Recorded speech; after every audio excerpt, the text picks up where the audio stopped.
Hello and welcome to Hysteria. I'm Erin Ryan. And I'm Alyssa Mastromonaco. Alyssa, you were in my dream. What? Kind of. What do you mean? Okay. Did I look good? Well, I didn't see you. You were on the phone. And here's why. In my dream, I was on a flight that was redirected to a city that is like very, very unstable right now, experiencing a lot of political instability. Port-au-Prince, Haiti. I got off the plane. And as soon as we got off, they were like, we're shutting down the airport. Nobody's allowed to leave because, there's too much instability on the streets. And I called you and I was like, Alyssa, I'm stranded. And you said, I got you, girl. I'm sending a plane. It was like such a realistic, I would totally reach out to you if I got stranded somewhere. So you should. And if you were ever stuck anywhere, I'd be like Shirley MacLaine in terms of endearment when she's trying to get the drugs for her daughter. I wouldn't stop until I saw the whites of your eyes myself. I mean, in the dream, I was like, yeah, of course Alyssa will be able to somehow figure out a way to get a plane there. It was just so realistic. Don't you worry. Don't you worry. You sleep, you rest easy. Alyssa, we've got some labor news this week. So much happening out there that I feel like it's labor news, and I feel like it's not really getting covered enough, so I'm so glad we're talking about it. Yeah, so why don't you fill in our listeners on what's going on with nurses in New York City? Erin, we have some 7,000 nurses on strike here in New York City at Montefiore Hospital and Mount Sinai Main Hospital. And Erin, these nurses, the New York State Nurses Association, the contract was up on December 31st. They gave a 10-day notice that they would strike if there wasn't movement on the 39 proposals that they had put forward. And also, just to be clear, the preponderance of the 39 proposals are all about patient safety and patient care. Yeah, that's patient what these safety nurses and are patient striking care. for.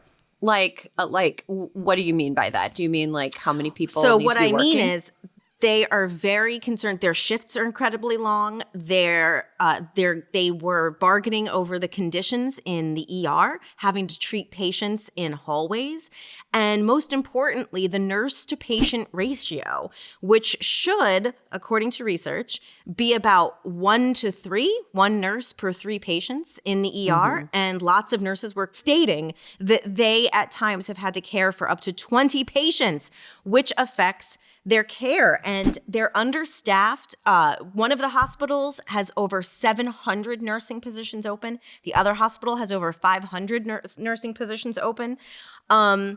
So they're striking. They are out there. They are sacrificing their pay and their health insurance currently to be out there to fight for what they are asking for. And there's been some improvement, but they're in day 3 of their strike currently, and we're with them. So what does that mean for people who are patients at these hospitals where the nurses are on strike? So right now, those hospitals are diverting ambulances and they are sending patients to other hospitals because they do not have the staff to do a lot of intake.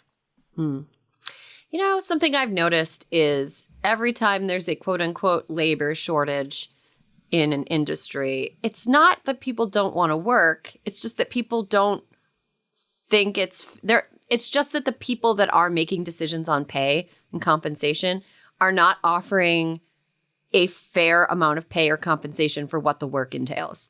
And this seems like a classic example of that. And we, for all of COVID, we've been saying, nurses are heroes, nurses are heroes. Well, why don't you pay them like heroes? Why don't you treat them like heroes? According to the Department of Labor, 8 of 25 major work stoppages, major work stoppage includes more than 1,000 employees, 8 of 25 in 2022 were initiated by healthcare workers. So in the middle of a pandemic, I just feel like everyone could be doing better. The CEO of Montefiore Hospitals makes $6 million a year. So I'm just saying it seems like the 19% wage increase over 3 years that the nurses are asking for is not exorbitant. Yeah. I also think we need universal health care because it is absolutely batshit insane that a penny of money that you pay for healthcare goes to administrative salaries that are so huge. It's just, it's crazy to me. It's absolutely insane. Okay. In some hopeful news, Katie Porter, our girl, has launched a Senate campaign for Senator Dianne Feinstein's seat. Katie Porter on Tuesday released a campaign launch video out ahead of Feinstein saying that she's not going to run. Nobody really expects her to run in 2024. A lot of people don't think she should really even be in the Senate right now. Because, we talked to Rebecca Tracer not long after she wrote that Dianne Feinstein piece. And I really think it raised some legitimate questions about her mental fitness for the job. And I think the state of California, as a Californian, as a California voter, deserves to have two senators who can really give it their all and really and do a great job. And I think Katie Porter is a great candidate. We love to see it. We love to see it. And also, years ago, Cory Booker did the same thing to Fred Lautenberg, and nobody got all up in arms that Cory Booker announced before Fred Lautenberg said that he was going to, Frank Lautenberg, said he was going to retire. And also, Erin, breaking news while we have been recording, but sources from the Congressional Black Caucus meeting right now say that Barbara Lee looks like she will throw her hat in the race soon also. Interesting. There's nothing also, but upside for your state right now. I mean, look, the bench is pretty deep. I think Katie Porter is a great candidate. Barbara Lee is also a great candidate. Both of them are welcome on the show whenever they want. Adam Schiff, a longtime congressman for the LA area, can't come on the show because he's a man and he's not running for governor of Texas against Greg Abbott. But I think that the race will be really interesting. I hope there's not too much mudslinging. But I think, Katie Porter is somebody who a lot of people across the country are really excited about. And I think a lot of California voters are excited about her. I'm glad to see that the people running for Senate so far, or whose names have been bandied about so far, seem to all be like serious, longtime public servants who know what they're doing and would actually contribute as senators. And none of them are just celebrity candidates, because I think you and I have both heard rumors of some celebrities who have no fucking business running for Senate. Just be famous. Enjoy yourself. Just be famous. Why do you have to be a senator? You're rich and bored. Buy a yacht. Don't run for office. Don't make that our problem. Buy a yacht. Or maybe just buy some striking nurses lunch. Yeah. Send them like a platter of lox and bagels. Or charcuterie. Yeah, a charcuterie platter, indeed. Finally, before we take a break and get to our interview, I want to toast Arizona Governor Katie Hobbs. Katie Hobbs. Do it.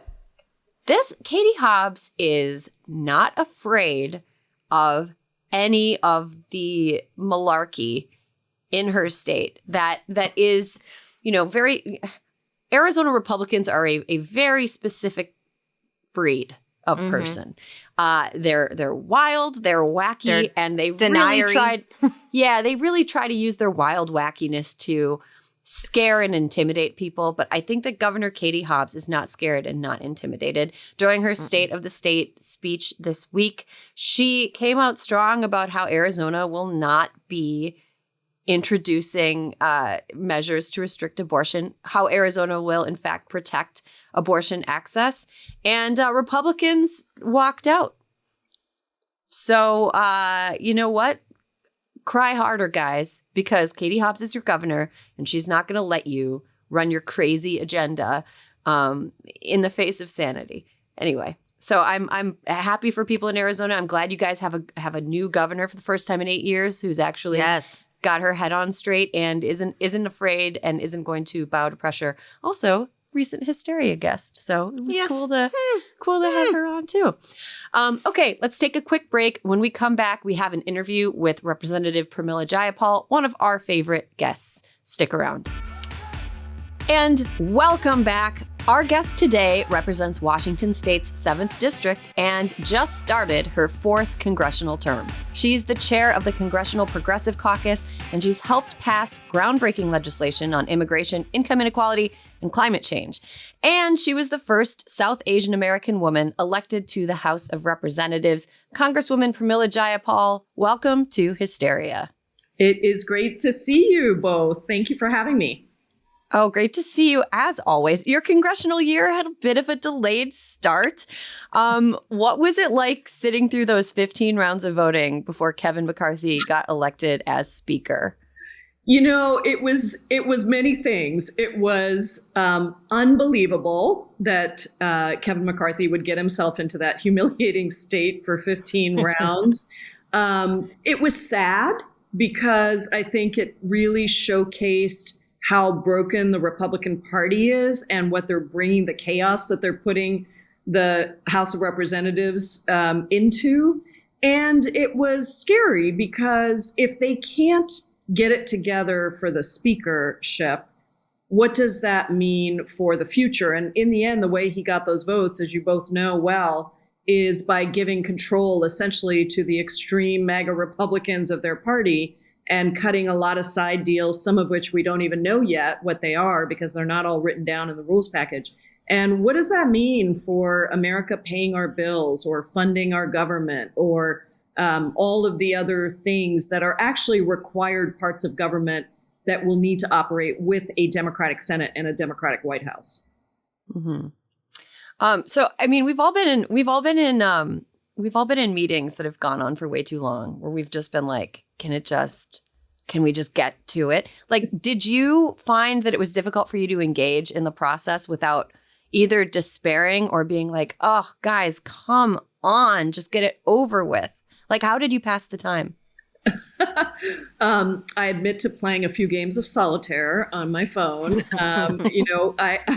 It was good in that we had so much time on the floor, which we haven't had in a long time. So I went around and I introduced myself to members that I didn't know. I actually had a couple of Republicans come over to introduce themselves to me, which was interesting.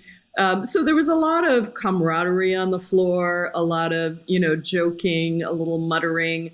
But at the end of the day, I think it was also a very unifying act because it was really great to just see the contrast between Democrats and Republicans. And that kind of captivated me for a lot of the time that I was on the floor. Pramila, we heard a lot of back and forth on cable news and social media about the rules package and the negotiating going on around the rules package. That is gobbledygook for most people who are listening. Can you explain what a rules package is and why the concessions he made are so impactful? Yes. Well, typically a rules package is basically how does the House function? What are the fundamental rules that are going to exist for the functioning of the House, which includes how somebody could challenge the Speaker of the House, for example. It includes, it actually does include things like what cameras are allowed on the floor, who is allowed on the floor, some very simple things, and then some things that are much more related to the agenda of the party in charge. So in this case, for example, they put in to the rules package the criminalization of abortion. They put in the fact that there are bills that are coming to the floor immediately without a hearing, without a markup, that are about taking away reproductive choice for millions of women across this country. They clearly have not been watching the elections play out. So there are both policy pieces in it, and there are practical pieces about how the body functions. And so, for example, there was this moment on the floor where one of the Republicans accused Democrats of having alcohol on, as part of the goings on, which absolutely was not true. In a typical scenario, you would be able to demand that speaker take down her words. And in fact, some of us did. Some of us said, take down the words. Well, guess what? There was no rules package. So you couldn't actually demand that there was order on the floor. So those are all the kinds of things that are in there. It also is a very clear agenda for what Republicans are going to do. It has in there the ability for Republicans to pass tax cuts for the wealthiest, and by putting in place a policy that essentially moves those kinds of pieces of legislation forward more quickly. So it really was their agenda for how they want to govern, both in terms of the logistics and in terms of the policy. The worst part of that Congresswoman's speech was that she thought she was funny and she laughed at herself and then no one else did. And it was like, oh, girl, sit back down. No, that's right. That's right.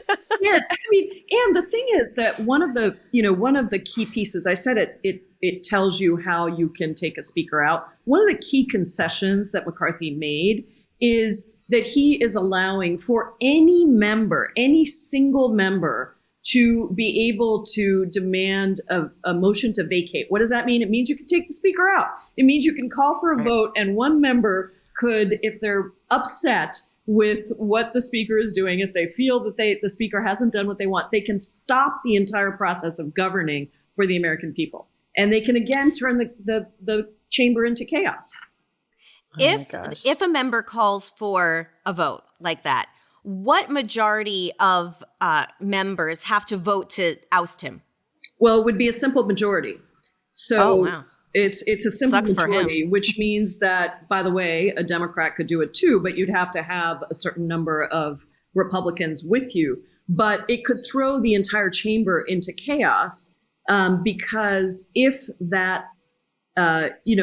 Democrats vote and there are 4 or 5 Freedom Caucus members, extreme MAGA Republicans, who don't like what McCarthy is doing, let's say to pay America's bills or to fund government appropriations, they can throw him out. So the question really is, how long can he last with those kinds of concessions? Yeah, I think somewhere on the cast of SNL, there's a white guy who's working real hard on his Kevin McCarthy impression because he's going to be in a lot of cold opens this season. So as chair of the House Progressive Caucus and now being in the minority, what are you hoping to achieve this Congress and how can progressives have an impact? Well, I think that there are two pieces to our work. And, I'm proud that we are the largest progressive caucus ever. We're also incredibly diverse. We had 16 of our 18 endorsed candidates in this last election win their races. And so we have a very high ratio of being able to support and run good progressive candidates. We have 7 progressives, by the way, who are in frontline districts, really tough districts, in some cases that Trump won in. And I think it just goes to the validity of our populist platform. So the inside work is going to be 3 things. 1, we're going to have to be on massive defense. Unfortunately, we're going to have to be an opposition party. And we're going to have to stop the worst stuff that Republicans want to try and do. And we're going to also try, the second thing is to find some areas where maybe we could work together. And we can use tools like something called a discharge petition, where if 218 members sign a discharge petition, a bill has to be brought to the floor for a vote. And so it's a way around the current leadership on something like the debt ceiling, which is essentially paying our bills. And then there's also antitrust legislation that has bipartisan support. Maybe there are things we could do to bring those pieces of legislation to the floor. It's a pretty slim set of things that we might be able to do in a bipartisan way, but we'll keep looking. And then the third is working with the White House on executive action. So that's going to be absolutely critical. But then there's also the outside game, right? Which is let's mobilize for 2024. Let's show people what a proposition party looks like, not just opposition, but proposition. We got so much done in the last 2 years with such slim majorities. And if we can get a bigger majority in the Senate, keep the White House and take back the House, we can get universal child care. We can get paid family leave. We can get so many things done, investments in housing, things that were in Build Back Better that we did not get done, but only because we were missing a couple of votes. We've already made the case. And I think that's what we need to pull people into, as well as showing them all the investments, capping the price of insulin, the infrastructure bill, the climate tax credits in the IRA. These are all things that are going to roll out over the next 2 years. We should be at every bridge opening. We should be talking to our seniors about, how their prescription drug prices are going down, just to show people what we've delivered. Do you think, Pramila, going into 2024, what does the Democratic Party need to do to prepare? What do you think at this point, knowing what the GOP strategy may be? Well, actually, that's a good question. What do you think the GOP strategy will be, and how do we guard against it for 2024? Well, their strategy is strangely the same as what led to big losses for them in the last elections, but they're not going off of it. It's going to be, anti-immigrant, xenophobia, racism. They're still looking to cut Social Security and Medicare. They want to give tax cuts to the wealthiest. They want to defund the FBI, even as they're putting forward a law enforcement resolution, which is just crazy because they're the ones who wouldn't even fund Capitol Police. So we know what their strategy is. They have a committee to defund, I call it the committee to defund the FBI and cover up the insurrection. This is the what they're calling the weaponization of government committee that Jim Jordan is going to lead. So we know what their playbook is. I think what we need to do is, first of all, point to the contrast on issues that are extremely popular across the country: Social Security and Medicare, abortion and women's reproductive health, climate. These are all issues that are very, very popular in rural districts and urban districts, and purple, red, blue, everything.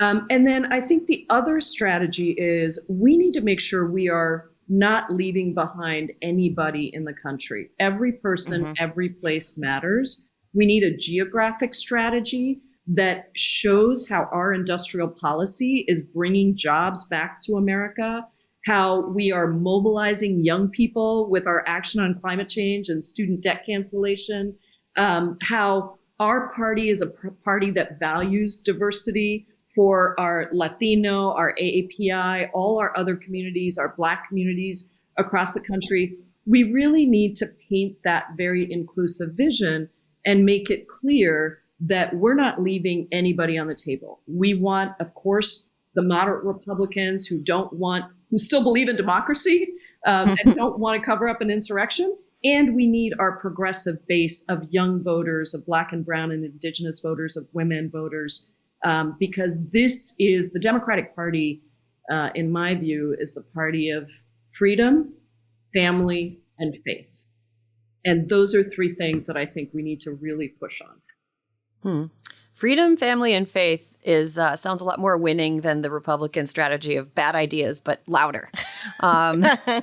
So we like to end on a fun question. We saw Katie Porter reading The Subtle Art of Not Giving a Fuck on the House floor to pass her time. Incredible photo.